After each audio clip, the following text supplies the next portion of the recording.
Hi there! Bienvenue sur le podcast Kiffe ton biz. Je suis Meriem, votre hôte, CEO chez The Bizmaker Lab, et c'est avec un immense plaisir que l'on se retrouvera chaque jeudi pour un nouvel épisode. Échoué dans le multivers de l'entrepreneuriat en 2012, j'ai pu explorer pas mal de domaines et me suis découvert petit à petit une réelle passion pour le monde du digital, dont la formation en ligne ainsi que les réseaux sociaux. Ce que je kiffe par-dessus tout, eh bien ce sont les hacks, les raccourcis.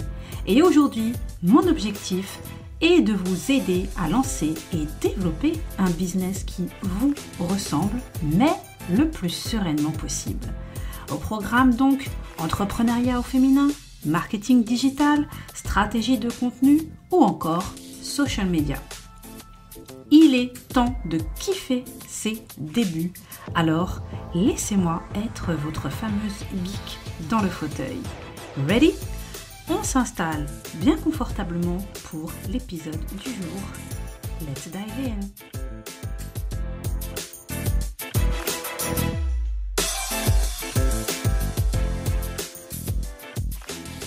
What's up everybody? J'espère que vous allez bien. Je suis ravie de vous retrouver comme tous les jeudis pour un nouvel épisode du podcast Kiffe ton biz. Et cette semaine, c'est un épisode un peu spécial puisque l'on va partir sur un contenu en mode mindset. Et oui, c'est très important le mindset en tant qu'entrepreneur. Et ça, voilà, donc du coup, eh bien aujourd'hui c'est un peu spécial. On va pas parler de hack, ni Insta, ni Canva, etc., ni business en ligne. On va parler mindset. Donc, comme je vous le disais, c'est un épisode qu'il me tenait particulièrement à cœur de faire, surtout sachant que je m'adresse principalement, j'ai bien dit principalement, aux entrepreneurs débutantes et que l'autosabotage à ce stade de notre business eh bien, est vraiment fort pour se taper l'incruste. J'en ai longtemps été victime et aujourd'hui encore, eh bien, il y a des moments où je dois me mettre en mode pause, attends, tu fais quoi là? Avant de retomber dans ce travers. Donc, je voulais vous partager 5 facteurs, je voulais voir avec vous 5 facteurs qui font que l'on s'auto-sabote et comment arrêter. Déjà, on va peut-être commencer par comprendre ce qu'est l'autosabotage. C'est un comportement que nous allons adopter inconsciemment pour éviter de mettre en place certaines choses, pour ne pas atteindre un ou plusieurs objectifs que l'on s'est fixés. Cela va passer par du doute ou encore de la peur. On va nous-mêmes se mettre en condition d'échec. Par exemple, une entrepreneur qui débute et qui va passer son temps à se ralentir car, de toute manière, elle n'y connaît rien en technique ou ne maîtrise pas le jargon des réseaux sociaux. Vous voyez un peu où je veux en venir? Donc, voyons tout de suite quels sont ces facteurs qui nous amènent à nous auto-saboter. Comment cela se passe concrètement? Le premier facteur, c'est justement le fait d'être entrepreneur. Alors, cela peut paraître un peu étrange, mais clairement, le fait d'être entrepreneur et par conséquent de bosser seul va provoquer de l'auto-sabotage. Nous allons être notre pire ennemi, notre pire critique. Et ici, eh bien, pas de collègues avec qui échanger à la fameuse machine à café. Nous sommes face à nous, face à nos doutes et à notre propre jugement. Donc, si nous ne trouvons pas la force à un moment donné de reprendre les choses en main, on va juste finir par baisser les bras, estimant que nous n'en sommes pas capables. Le deuxième facteur, c'est le syndrome de l'imposteur. Alors, impossible de l'oublier celui-là. On pourrait même lui coller une pancarte en mode wanted, tant il est l'ennemi public numéro 1 des entrepreneurs et de manière encore plus prononcée lorsque l'on débute. Ce syndrome de l'imposteur est aussi appelé syndrome de l'autodidacte. Du coup, eh bien, on comprend son lien avec nous entrepreneurs. ou encore complexe d'imposture. En fait, il s'agit d'un doute permanent qui fait se sentir illégitime dans son statut actuel. On s'attend en permanence à être démasqué. D'ailleurs, selon la psychologue Sandy Mann, auteure d'un livre sur le sujet, le monde est peuplé de gens à qui, apparemment, tout réussit, mais qui pensent que leur succès n'est dû qu'à la chance, aucunement à leur talent, et qu'ils vont finir par être découverts. Et forcément, en tant qu'entrepreneur débutante, on se dit que l'on n'est pas légitime, car on n'a aucune expérience, car on débute et que personne ne voudra nous faire confiance. Le troisième facteur, c'est le perfectionnisme. Vous savez, l'attente de ce fameux bon moment qui fait que l'on veut que tout soit parfait avant de se lancer ou de passer à l'action.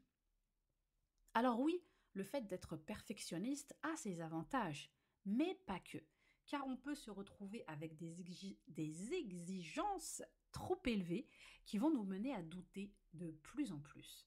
Un exemple concret, quand j'ai voulu lancer mon ancien site, je voulais que tout soit parfait. Alors je reportais à chaque fois pour X ou Y raison. J'avais toujours une excuse valable, selon moi. Donc, bon, un coup, c'était ma page d'accueil qui n'allait pas. Un coup, c'était la bannière qui ne me convenait pas. Résultat des courses, j'ai réalisé que cela m'avait pris presque un an. Pourtant, vous et moi connaissons cette fameuse expression, mieux vaut fait que parfait, n'est-ce pas? Quatrième facteur, la procrastination. Qui dit lancement de son business dit une quantité colossale de choses à faire, car il faut tout mettre en place. Il faut poser toutes les fondations de son business. Je me suis récemment à nouveau retrouvée dans cette situation, car oui, comme vous le savez, j'ai donné un coup de refresh à mon business avec un changement de nom, de logo, une nouvelle charte graphique, et par conséquent, cela a demandé beaucoup de travail. En fait, quand on est face à une ou plusieurs tâches qui, on le sait, vont nous prendre du time, eh bien, on procrastine. Vous savez, ce moment où vous devriez vous mettre au travail, mais que vous sautez sur votre smartphone presque machinalement. Le fait que vous fassiez 150 choses à la fois, mais n'en finissiez aucune. Ah oui, vous faites des choses, mais rien de ce qui fait partie de votre to-do. C'est la peur, cette peur de faire face à nos responsabilités qui nous pousse une fois de plus à nous auto-saboter via cette procrastination. Enfin, le dernier facteur, le cinquième facteur, la peur de la réussite. Non, vous n'avez pas mal entendu, j'ai bien dit peur de réussir. Vous l'avez certainement remarqué, mais dans le milieu de l'entrepreneuriat, on parle vraiment beaucoup de la peur de l'échec, pour appuyer sur le fait de devoir échouer pour mieux rebondir.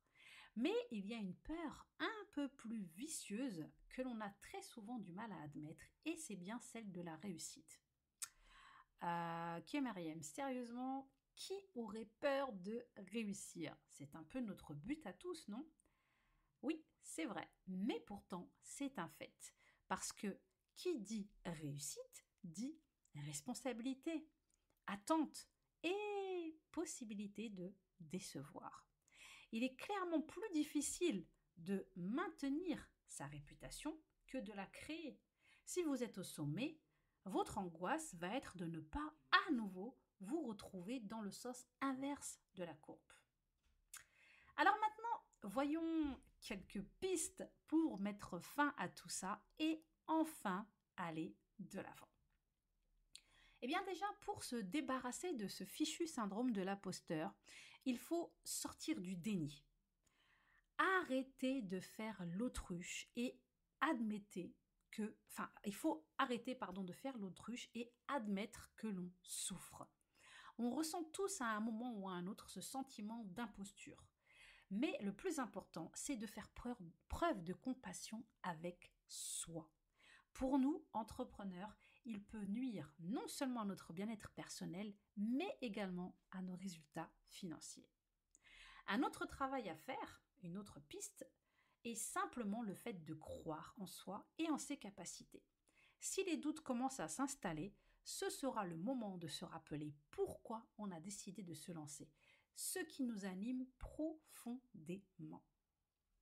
Ensuite, s'agissant du perfectionnisme, il va falloir accepter que c'est le fait d'agir, de faire les choses étape par étape que l'on pourra aller vers cette perfection, aussi imparfaite soit-elle.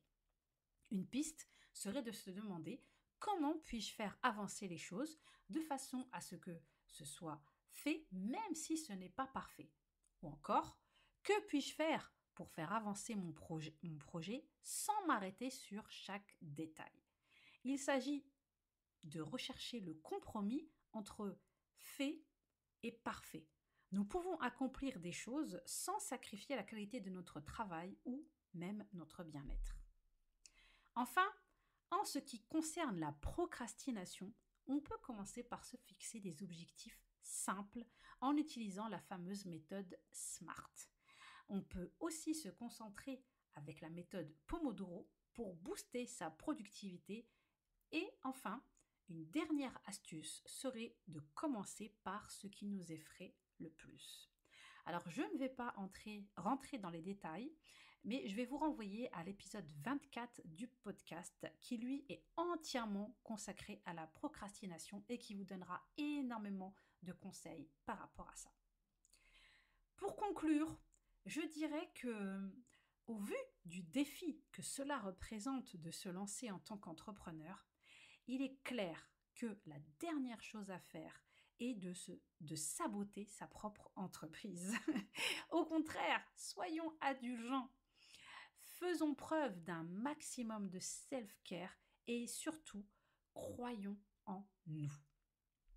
Voilà, c'est tout pour cet épisode, donc où je voulais vous parler un petit peu d'auto-sabotage et aussi vous donner des pistes pour en finir avec cet auto-sabotage. J'espère vraiment que les conseils vous seront utiles et que vous pourrez les mettre en application. N'hésitez pas à venir échanger avec moi en privé justement par rapport à ça. Est-ce que vous avez tendance à vous auto-saboter? Est-ce que c'est quelque chose qui vous freine dans votre quotidien d'entrepreneur? Et est-ce que vous aussi vous avez certaines astuces à partager? Je serai ravie d'échanger avec vous à ce sujet. Merci beaucoup pour votre fidélité. Merci d'être de plus en plus nombreux à m'écouter et surtout de plus en plus nombreux à travers le monde entier. Ça, c'est vraiment impressionnant. En fonction du moment où vous m'écoutez, je vous souhaite bon après-midi, bonne soirée. Prenez bien soin de vous et n'oubliez pas de kiffer votre bise. Merci d'avoir écouté cet épisode jusqu'au bout. Vous pourrez retrouver les show notes ainsi que toutes les ressources mentionnées dans l'épisode sur le site thebeesmakerlab.fr. Et si ce podcast vous plaît, le meilleur moyen de l'encourager, c'est d'aller lui mettre une petite note et un avis sur l'application Apple Podcast ou bien sur votre plateforme d'écoute préférée. Thanks a lot!